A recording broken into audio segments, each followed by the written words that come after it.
Assalamualaikum warahmatullahi wabarakatuh. Selamat pagi anak-anak ibu semua. Baik, hari ini kita melanjutkan materi kita dari minggu lalu. Jika minggu lalu kita bahas tentang ciri-ciri makhluk hidup, maka subbab keduanya itu adalah tentang pengelompokan makhluk hidup. Jadi makhluk hidup itu terbagi atas dua. Yang pertama mikroskopis, yang kedua makroskopis. Jadi kalau mikroskopis ini terdiri dari dua kata, mikro dan kopis. Mikros dan kopis. Mikro itu artinya kecil. Jadi makhluk hidup yang termasuk dalam mikroskopis itu adalah makhluk hidup yang tidak dapat dilihat secara mata telanjang atau secara langsung. Maksud mata telanjang itu apa?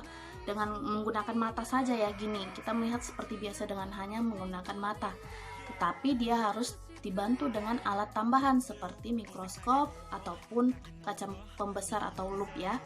Jadi makhluk hidup seperti apa yang harus dilihat itu dengan menggunakan alat bantu. Contohnya adalah bakteri. Jadi kita nggak bisa lihat bakteri, oh nampak itu di jalan, oh itu bakteri ini, oh itu bakteri ini. Kita nggak bisa melihat benda kecil seperti itu secara langsung oleh mata kita. Jadi umumnya kita mengamati bakteri itu dengan mikroskop ataupun dengan jamur roti. Jadi kalau kalian lihat di roti itu, kalau misalnya udah berjamur kan nampak tuh jamurnya warna kehitaman atau abu-abu ya. Nah, iya nampak ini jamur, tapi kita nggak tahu bentuk jamur itu aslinya seperti apa kalau kita lihat hanya dengan menggunakan mata. Tapi kalau kita menggunakan mikroskop atau lup, maka bentuk jamurnya itu ternyata bentuknya seperti ini, dia berakar-akar. Jadi jenis makhluk hidup mikroskopis itu adalah jenis makhluk hidup yang berukuran kecil, tidak dapat dilihat hanya dengan mata, melainkan dengan alat bantu seperti mikroskop atau lup. Contohnya adalah ketika kita melihat atau mengamati bakteri ataupun jamur. Jamurnya umumnya jamur yang berukuran mikroskopis juga, contohnya pada jamur di roti ataupun jamur pada kotoran sapi. Jadi kalau kalian lihat pada kotoran itu juga ada jamurnya. Kemudian yang kedua makhluk hidup makroskopis. Jadi kalau mikro artinya kecil, maka makro artinya besar. Jadi makroskopis itu artinya makhluk hidup yang dapat dilihat dengan mata secara langsung tanpa harus ada bantuan alat. Jadi kalau mikro tadi harus dengan alat tambahan, kalau si makro tidak perlu ada namanya alat tambahan. Contohnya ketika kita melihat pohon, melihat manusia, melihat hewan, melihat jamur. Nah, pertanyaannya di sini Bu, di contoh mikroskopis ada jamur. Di contoh makroskopis juga jamur. Jadi jamur ini terbagi dua ya. Ada yang mikro atau yang berukuran kecil, contohnya pada jamur pada roti dan jamur pada kotoran hewan. Kalau yang makroskopis juga ada, contohnya jamur tiram yang sering dibuat jamur crispy, atau jamur merang yang sering dibuat di mie ayam, atau jamur kancing yang sering dibuat di sup, atau jamur enoki apa sih? Nah itu yang seperti itu yang sering dibuat di makanan-makanan ala Jepang atau ala Korea atau ala Chinese, seperti yang sering dipakai masak pakai mie. Nah itu adalah jamur yang berukuran besar. Jadi nggak harus pakai mikroskop, kita juga nampak, oh itu jamur bentuknya seperti ini. Jamur tiram itu bentuknya kayak gepeng gitu, kayak lembaran-lembaran gitu. Oh jamur merang itu bentuknya seperti payung. Oh jamur kancing itu bentuknya bulat, dan kancingnya kayak persis seperti kancing baju. Nah jadi ada jamur itu ada yang mikroskopis dan ada yang makroskopis. Oke, berikutnya makhluk hidup kan tadi terbagi mikroskopis dan makroskopis. Nah, yang mikroskopis ini terbagi lagi tadi. Ada monera, protista, dan jamur. Nanti juga ada bakteri, maaf sini tidak ada ibu masukkan bakteri. Kemudian kalau yang makroskopis dia ada jamur. Tadi kayak jamur tiram, ada dunia tumbuhan. Jadi tumbuhan itu bahasa latinnya planta ya. Kemudian ada hewan atau animalia. Jadi kata animalia itu artinya hewan diambil dari bahasa Inggris. Bahasa Inggris hewan apa? Animal kan? Tulisannya animal kan? Jadi animalia dunia hewan. Sama juga seperti tumbuhan. tumbuhan bahasa Inggrisnya apa? Plant kan? Plant, P-L-A-N-T. Jadi cuman ini, cuman plant, A-nya nggak ada. Jadi plantae artinya dunia tumbuhan. Oke, inilah tadi contoh dari makhluk hidup mikroskopis kelompok Monera. Contohnya ada Paramecium, Entamoeba, Plasmodium, Malaris. Jadi untuk pelajaran apa Bu sebenarnya Paramecium, apa Entamoeba, apa Plasmodium? Ini hanya sekilas saja kita pelajari di SMP. Biasanya ini akan lebih diperdalam ketika kalian nanti kuliah, khususnya ketika kalian ngambil ilmu biologi ya, atau ilmu bagian IPA. Kemudian contoh kelompok protista itu seperti ini. Umumnya kelompok protista itu bentuknya bening-bening ya, kayak gini, transparan seperti itu. Contohnya ada sini ada amoeba. Mungkin tahu ya, amoeba itu adalah hewan bersel satu. Euglena viridis, Paramecium. Jadi Paramecium itu termasuk mana Bu? Protista kah, Monera? Ya, dia ada yang kelompok Monera, ada yang kelompok protista. Sama kayak jamur tadi, ada yang makro, ada yang mikro. Baru ada Saprolegnia. Ada macam-macam nih ya. Dan masuk yang kelompok ketiga dari yang mikroskopis tadi, ada kelompok jamur. Jadi kelompok jamur ini tadi ada yang makro dan ada yang mikro. Jadi kelompok jamur adalah kelompok makhluk hidup yang memperoleh makanan dengan cara menguraikan bahan organik makhluk hidup yang sudah mati. Jadi umumnya jamur ini tumbuh dari bekas jasad renik. Jasad renik itu bekas dari tanaman hidup yang lainnya. Misalnya pohon yang sudah mati kemudian membusuk, disitulah tumbuh jamur. Atau seperti pada kotoran sapi tadi, kotoran itu kan udah yang membusuk kan, sisa makhluk hidup lainnya yang sudah membusuk, baru tumbuhlah jamur. Jadi jamur itu jarang tumbuh di tempat yang masih segar. Misalnya enggak nih kotoran sapi yang baru sapinya pup kemudian tumbuh jamur, enggak, tunggu sampai si kotoran sapi ini misalnya kering, sudah sampai lama, baru tumbuh namanya jamur pada kotoran sapi. Sama halnya seperti pada roti yang masih bagus pasti nggak ditumbuhi jamur, tetapi roti yang sudah basi atau udah expired itu maka akan tumbuh jamur. Jadi kita menandai roti itu masih bagus apa enggak, satu dari tanggal expirednya, kedua kita lihat kalau udah mulai ada tumbuh jamur dikit-dikit berarti itu udah proses masa basi ya, atau kadaluarsa. Nah, kemudian ciri-ciri jamur itu umumnya tidak berklorofil. Nah, berklorofil, klorofil itu artinya memiliki zat hijau daun, memiliki warna hijau. Kita lihat sini pada contoh-contoh pada jamur, tidak ada jamur yang berwarna hijau. Kemudian berspora, ini dia berkembang biak secara spora. Spora itu di dalam jamurnya ini masih banyak spora-sporanya yang lain. Tidak memiliki akar, batang, dan daun. Jadi kalau kalian lihat, ini bukan akar ya, ini bukan batang jamur, bukan akar jamur. Jadi dia nggak punya akar, batang, dan daun. Kemudian jamur hidup di tempat yang lembab. Nah, jadi jamur ini memang hidup tempat yang lembab. Misalnya, pada tubuh kita ada namanya jamur pada kulit, jamur kulit. Contohnya ada panu, kurap, kudis, contohnya itu ya.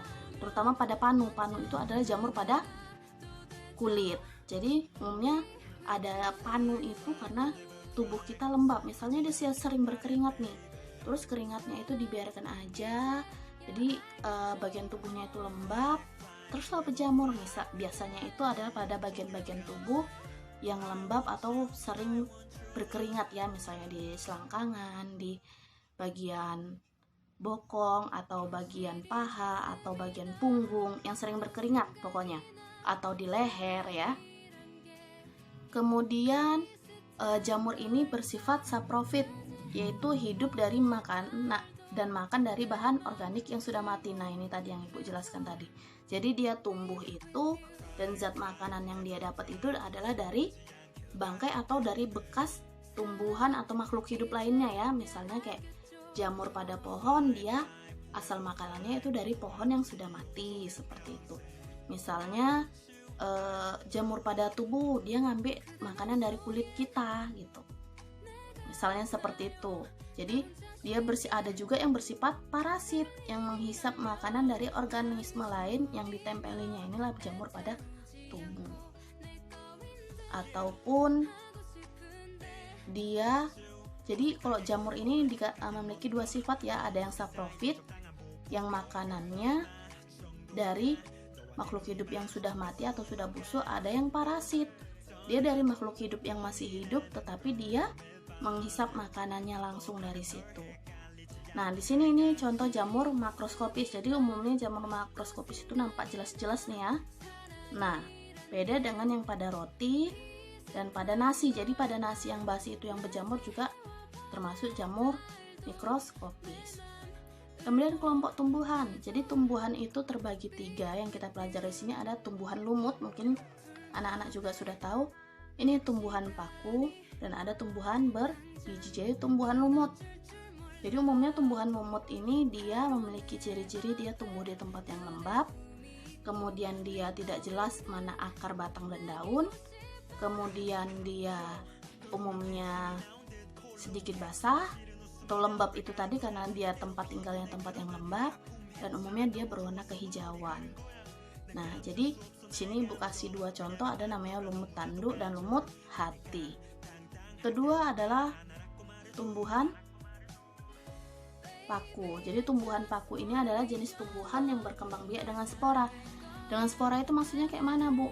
Jadi dia tumbuhannya itu pada bagian daunnya terdapat namanya spora-spora sebagai alat perkembangbiakan dia secara vegetatif, yaitu secara vegetatif alami. Jadi secara rinci contoh simpelnya aja tumbuhan paku itu adalah pada tanaman pakis. Mungkin kalian tahu sayur pakis, tanaman pakis. Jadi kalau kalian pernah lihat ini pohon pakis seperti ini, atau kalau kalian nggak tahu pohon pakis seperti apa, silakan searching tanaman pakis seperti apa. Di balik daunnya itu akan terdapat namanya kumpulan spora-spora. Kemudian tumbuhan berbiji. Jadi tumbuhan berbiji ini terbagi 2, monokotil dan dikotil. Monokotil itu mono artinya satu. Jadi kotil itu biji, berbiji satu. Dikotil, di itu artinya 2. Kotil artinya biji, berbiji 2. Contohnya kalau yang monokotil ada tebu, padi, pisang, dan bambu. Jadi kalau kalian lihat monokotil taunya dia berbiji satu kayak mana? Coba kalian lihat padi atau kalian contohnya aja di beras. Bisa nggak berasnya itu ketika berkecambah nantinya itu terbelah 2? Enggak kan? Tapi berbeda dengan biji terong, biji jambu, berbeda. Oke, kita bahas yang pertama tentang tumbuhan berbiji. Kalau tentang tumbuhan lumut dan tumbuhan paku itu nanti lebih dipertajam atau lebih diperjelas di pembahasan ketika kalian nanti SMA ya. Nah, tumbuhan berbiji yaitu monokotil, definisinya disebut sebagai tumbuhan berbiji berkeping 1. Jadi dia hanya ada bijinya ini nantinya tidak akan mengalami, tidak akan mengalami perubahan walaupun berada pada masa perkecambahan. Jadi ketika dia berkecambah, dia bentuknya tetap seperti ini ya, tetap seperti itu aja, misalnya pada biji jagung. Sementara kalau kita lihat perbedaannya pada dikotil, misalnya pada kacang ya, pada kacang hijau. Kalau kalian lihat kacang hijau ketika berkecambah, pasti bijinya nanti terbelah 2. Terbelah 2 dari tengah-tengahnya inilah tumbuh tunas. Jadi makanya disebut dengan tumbuhan berbiji berkeping 2, di mana nantinya biji akan terbelah 2 saat masa berkecambah. Jadi contoh dari monokotil ini tadi ada jagung, kelapa, padi, tebu, bambu, pisang, dan lainnya. Nanti ada lain juga. Kemudian kalau yang dikotil ada kacang hijau, kacang kedelai, tomat, jambu, dan terong. Lebih banyak ya jenis tumbuhan yang dikotil daripada yang monokotil.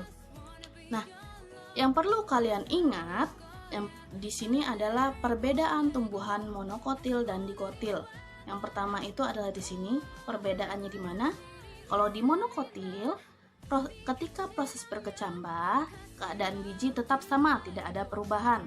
Sementara di dikotil, ketika masa perkecambahan, biji akan terbelah menjadi 2. Nah, poin yang kedua yang perlu kalian perhatikan adalah bagian ciri-cirinya. Jadi ciri-ciri dari monokotil, ciri-ciri dari dikotil. Dan ini ketika misal kita nggak tahu nanti ketika ujian akhir sekolah sampai kelas 3 sampai SMA bahkan sampai kuliah ini masih tetap dibahas perbedaan tumbuhan monokotil dan dikotil. Hanya saja di sini kita membahas lebih umum. Jadi tumbuhan monokotil seperti jagung, kelapa padi ini umumnya berakar serabut. Jadi akar serabut itu nggak ada akar utama dia. Misalnya ini batas batangnya langsung sini tersebar serabut seperti itu. Kemudian batangnya basah, jadi dianya itu batangnya nggak keras.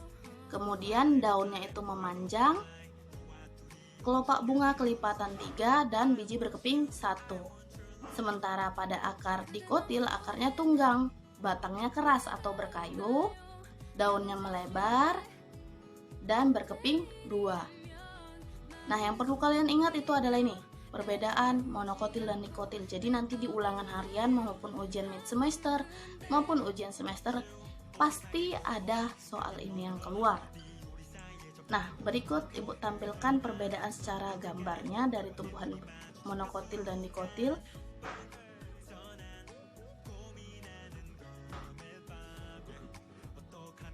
Maaf, sebelumnya maaf ya, tadi kelewatan. Nah, ini dia perbedaan akar.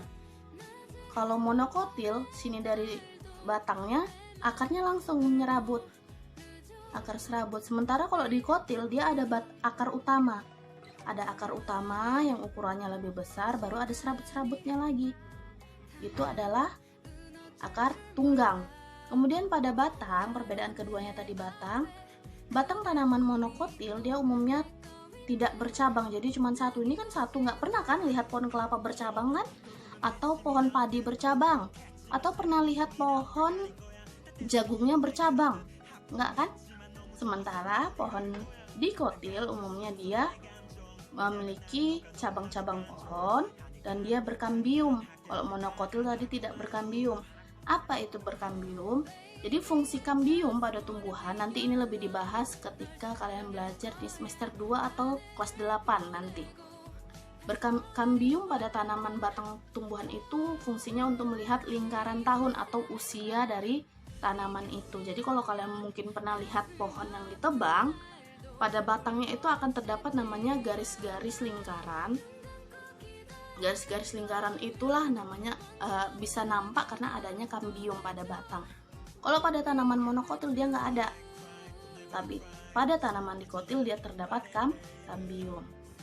Kemudian pada daunnya, kalau tadi kan di tabelnya itu tanaman monokotil bentuk daunnya memanjang.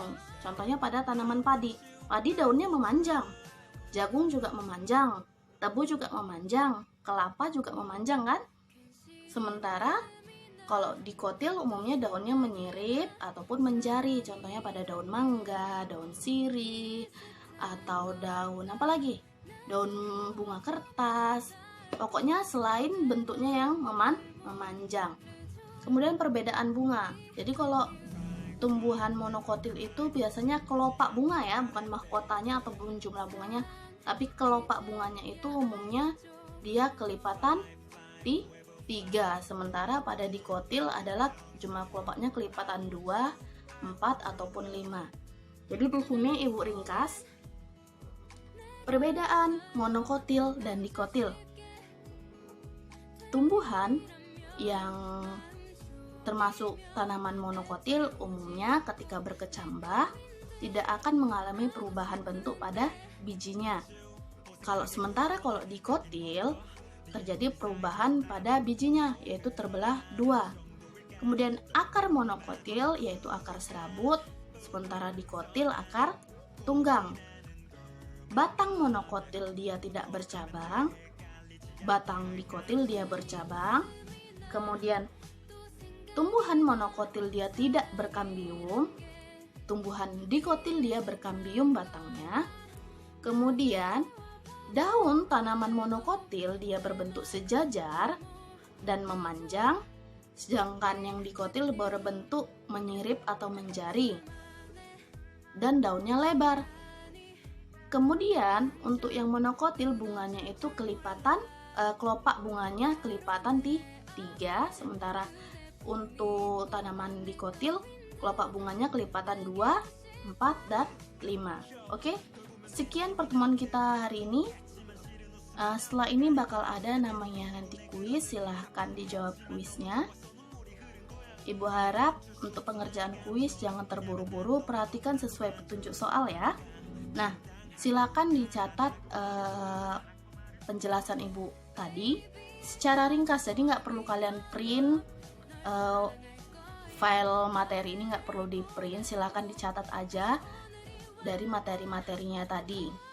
Jadi secara ringkas, terutama yang perlu kalian catat itu tadi adalah apa itu perbedaan tanaman makhluk hidup mikroskopis, apa itu makhluk hidup makroskopis, kemudian makhluk hidup yang mikroskopis tadi apa-apa aja, yang makroskopis apa-apa aja. Ada contohnya, ada jamur, tumbuhan, hewan, ya kan? Kemudian ini tadi perbedaan pada tumbuhan berbiji terbagi 2, ada dikotil dan monokotil. Tentukan perbedaan dikotil dan monokotilnya. Tuh. Oke, sekian dari Ibu. Ibu akhiri. Assalamualaikum warahmatullahi wabarakatuh.